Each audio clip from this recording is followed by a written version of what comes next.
अगर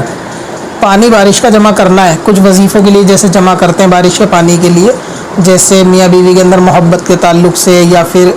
बीमारी के ताल्लुक़ से, इन ताल्लुक़ से अगर बारिश का पानी, क्योंकि बरकत है, रहमत है, इसको पीने के लिए भी इजाज़त आई है कि इसको पिया जा सकता है, और इस पर कुछ अमल भी होते हैं, कुछ वज़ाइफ वगैरह पढ़ के उसको रखते हैं और फिर उसको पीते हैं। इस एतबार से अगर बारिश का पानी जमा करना है ना, तो उसमें फ़ौरन बारिश होते ही पानी जमा ना करें, पहले बारिश को होने दो 2-4 मिनट।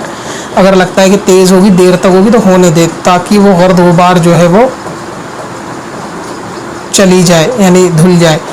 थोड़ा सही जाए। उसके बाद फिर किसी चौड़े बर्तन में पानी को जमा करके बोतल के अंदर रख ले, फिर उस पर जो वजीफ़ा वगैरह करना वो करके उसको पिए, बीमारी के ताल्लुक़ से हो या दूसरे किसी ताल्लुक़ से हो, तो इस तरह बारिश का पानी जमा कर सकते हैं।